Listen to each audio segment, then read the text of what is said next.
بسم الله الرحمن الرحيم ولكل أمة جعلنا منسكا ليذكروا اسم الله على ما رزقهم من بهيمة الأنعام فإلهكم إله واحد فله أسلموا وبشر المخبتين الذين إذا ذكر الله وجلت قلوبهم والصابرين على ما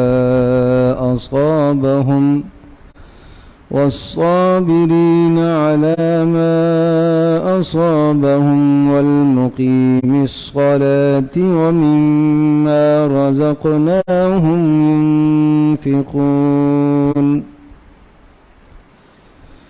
وَلِكُلِّ أُمَّةٍ جَعَلْنَا مَنْسَكًا اور ہر امت کے لیے ہم نے قربانیوں کا نظام مقرر کیا ہے لِيَذْكُرُوا اسْمَ اللَّهِ عَلَى مَا رَزَقَهُمْ مِنْ بَهِيمَةِ الْأَنْعَامِ اور یہ اس لیے کیا ہے کہ جو اللہ تبارک تعالیٰ نے ان کو جانور عطا فرمائے ہیں ان کو ذبح کرتے وقت خوب اللہ کا نام بلند کریں فَإِلَٰهُكُمْ إِلَٰهٌ وَاحِدٌ لہذا تمہارا الہ اور تمہارا معبود ایک ہی اللہ ہے فَلَهُ أَسْلِمُوا اس کے سامنے جھک جاؤ اس کے حکم کو مان لو وَبَشِّرِ الْمُخْبِتِينَ اور آپ خوشخبری سنا لیجئے جھک جانے والوں کو ماننے والوں کو الَّذِينَ إِذَا ذُكِرَ اللَّهُ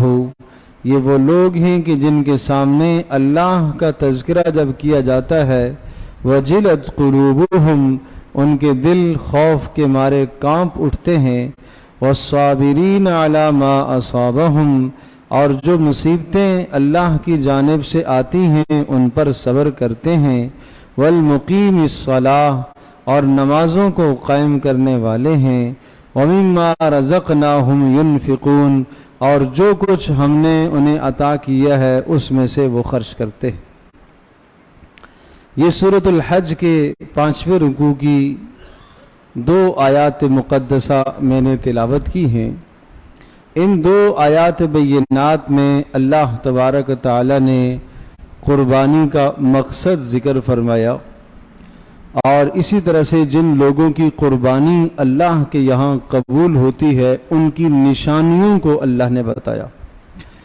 پہلی بات تو یہ ارشاد فرمائی کہ ہر امت کے لیے ہم نے قربانی مقرر کی، لہٰذا یہ کہنا کہ اس موقع پر اتنا وافر مقدار میں جانوروں کا کٹنا اور ان کا ذبح ہونا شاید یہ مال کا ضیاع ہے، جانوروں کا ضیاع ہے جو کسی طرح سے درست نہیں ہے، یہ بالکل باطل فرسودہ بیہودہ نظریہ اور خیال ہے، اور یہ ان لوگوں کا نظریہ ہے جو اسلام کے دشمن ہیں اور اس قسم کے شوشے، اس قسم کے اعتراضات اور سوالات پیدا کر کے مسلمانوں کے ذہنوں کو مشوش کرنا چاہتے ہیں اور اس میں تشویش پیدا کرنا چاہتے ہیں۔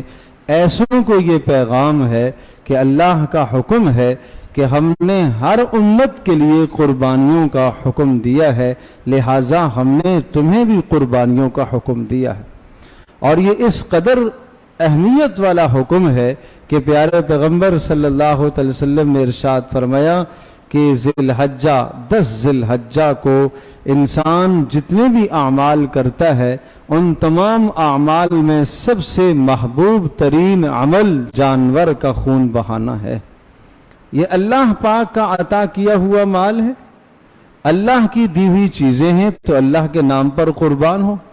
ہم تو اس جلیل القدر پیغمبر کی اتباع اور پیروی میں یہ قربانی کرتے ہیں کہ جنہوں نے اپنے بیٹے کو اللہ کے نام پر قربانی کرنے کے لیے ہر طرح کی آمادگی کا اظہار فرمایا، جیسا گزشتہ کل کے درس میں آئی ہے یہ بات۔ تو آپ یہ تصور تو کریں کہ ابراہیم علیہ السلام کے کیا جذبات تھے. کیا انہیں اپنے بیٹے سے، اپنے پیارے بیٹے سے محبت نہیں تھی؟ کیا اماں ہاجر کو اپنے بیٹے اسماعیل سے کوئی محبت نہیں تھی؟ تھی. جب ہاجر کو پتہ چلا کہ میرا بیٹا اسماعیل ذبح ہونے کے لیے جا رہا ہے تو شیطان نے کہا وہ ذبح کرنے جا رہا ہے، ابراہیم ذبح کریں گے. تو کہا بھلا کوئی باپ اپنے بیٹے کو ذبح کیا کرتا ہے؟ تو جب شیطان نے دیکھا کہ ہاجر تو میرے داؤ میں نہیں آ رہی ہے تو پھر اس نے دوسرا حربہ استعمال کیا. کہا نہیں، وہ اس لیے ذبح کر رہا ہے کہ اللہ کا حکم ہے. تو حضرت ہاجر نے ارشاد فرمایا کہ اچھا اگر اللہ کا حکم ہے تو 1 اسماعیل نہیں 100 اسماعیل ذبح ہو جائیں، مجھے کوئی پرواہ نہیں. یہ جذبات تھے ان لوگوں کے، یہ جذبات تھے ابراہیم علیہ السلام کے. اے اللہ، تو نے مجھ سے یہ مانگا کہ میں اپنی محبوب چیز کو تیرے راستے میں قربان کروں. اے اللہ، تیرے لیے سب کچھ قربان ہے. تو آج جانور کو ذبح کرنے میں اور جانور کو قربان کرنے میں تردد ہونے لگتا ہے.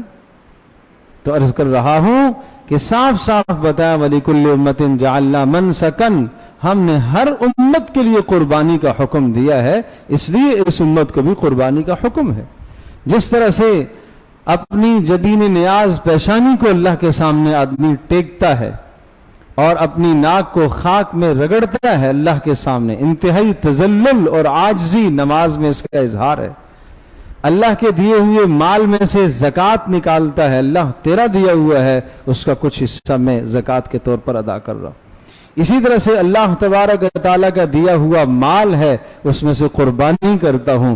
کیا یہ کوئی کم فضیلت کی بات ہے کہ اللہ تبارک و تعالیٰ نے قربانی والا دن، وہ یوم الضیافت اس کو کہا ہے کہ اللہ تبارک و تعالیٰ آج کے دن میزبان ہے اور پوری کی پوری امت مسلمہ وہ میری مہمان ہے. اور انسان کو، صاحب نصاب کو اس بات کا حکم دیا کہ تو اللہ تبارک و تعالیٰ کی طرف سے اس میزبانی کا تو حق ادا کر، اللہ کی طرف سے وکیل بن کر کے تو لوگوں کو، بندوں کو گوشت کھلا. تو اس میں اس قسم کے شبہات اور شکوک اور شبہات کا دل میں کبھی بھی تصور نہ لایا جائے. اور فرمایا یہ ہم نے حکم اس لیے دیا ہے لِيَذْكُرُوا اسْمَ اللَّهِ عَلَى مَا رَزَقَهُم مِّن بَهِيمَةِ الْأَنْعَامِ، تاکہ اللہ کے نام پر جانور ذبح ہو اور اس وقت اللہ کا نام بلند ہو. چونکہ لوگ جانوروں کو بتوں کے نام ذبح کرتے تھے، فلاں کے نام نامزد ہو رہا ہے، فلاں کے نام ذبح ہو رہا ہے، تو یہ اللہ کے نام پر ذبح کرو اور ذبح کرتے وقت خوب اللہ کا نام بلند کرو. اللہ اکبر، تکبیر پڑھو، بسم اللہ اللہ اکبر اونچی آواز سے پڑھنے کا حکم ہے، اس لیے کہ اللہ کا کلمہ، اللہ کا نغمہ، اللہ کا نام بلند ہو رہا ہے. اور پھر فرمایا من بہیمۃ الانعام، وہ چوپائے تم ذبح کرو گے قربانیوں میں جو پالتو جانور ہیں. اور اس کی تفصیل سورۃ الانعام میں ذکر فرمائی ہے، ثمانیۃ ازواج من الضأن اثنین ومن المعز اثنین. اللہ پاک نے 8 قسم کے جانوروں کا ان کا حکم دیا قربانیوں میں، اور یہ بہیمۃ الانعام کہلاتے ہیں. بکری نر مادہ اور بھیڑ نر مادہ اور اونٹ نر مادہ، اور اسی طرح سے گائے نر مادہ اور بھینس گائے کے زمرے کے اندر ہی آتی ہے. تو یہ 8 قسم کے جانوروں کا حکم دیا، اور بہیمۃ الانعام سے یہی 8 جانور مراد ہیں. فَإِلَٰهُكُمْ إِلَٰهٌ وَاحِدٌ فَلَهُ أَسْلِمُوا، اور تمہیں سمجھنا چاہیے کہ تمہارا رب، تمہارا معبود ایک ہی اللہ ہے. جس طرح سے تم نماز میں اسی کے سامنے جھکتے ہو، قربانی بھی اسی کے نام کی ہونی چاہیے، قربانی اسی کے نام کی. فَلَهُ أَسْلِمُوا، اور اس اللہ کے سامنے تم جھک جاؤ. تم چورو چرا نہ کرو کہ یہ حکم کیوں ہے، یوں کیوں ہے، یہ کیوں ہے، یہ کیوں نہیں. جھک جاؤ تم اللہ کے حکم کے سامنے. عبد ہے، بندہ ہے، بندگی، عبدیت اسی چیز کا نام ہے کہ اس کے حکم کے سامنے آدمی جھک جائے. مالک نے ایک ملازم رکھا ہے، کسی شخص نے ایک ملازم رکھا، کیا کام بتایا؟ صبح آپ نے اس الماری سے فائلیں نکالنی ہیں اور یہاں میرے میز پر رکھنی. روزانہ وہ یہی کام کرتا ہے، اور شام کو 5 بجے آپ نے ان فائلوں کو واپس الماری میں رکھنا ہے. 1 ماہ تک وہ یہ کام کرتا رہا تو وہ جس نے ملازم رکھا مالک، اس نے ایک دن ایک فائل کو بھی نہیں اٹھایا، اور وہ سوال پوچھتا ہے کہ صاحب جی آپ تو فائلوں کو دیکھتے بھی نہیں ہیں، روزانہ میں وہاں سے اٹھا کے یہاں رکھتا ہوں پھر واپس رکھتا ہوں، تو وہ کیا کہے گا؟ آپ کو اسی چیز کی تنخواہ مل رہی ہے، آپ کو پوچھنے کا حق نہیں ہے۔ اسی طرح سے بندے کو اللہ پاک سے پوچھنے کا حق نہیں ہے کہ تو نے یہ کیوں حکم دیا۔ پھر بھی اللہ کریم ہے، اللہ مہربان ہے، وہ اپنے حکموں کی کہیں کہیں حکمتیں ذکر کرتا ہے کہ یہ حکم میں نے اس لیے دیا ہے، پھر بھی وہ حکمتیں ذکر کرتا ہے تاکہ انسان کو اطمینان ہو جائے۔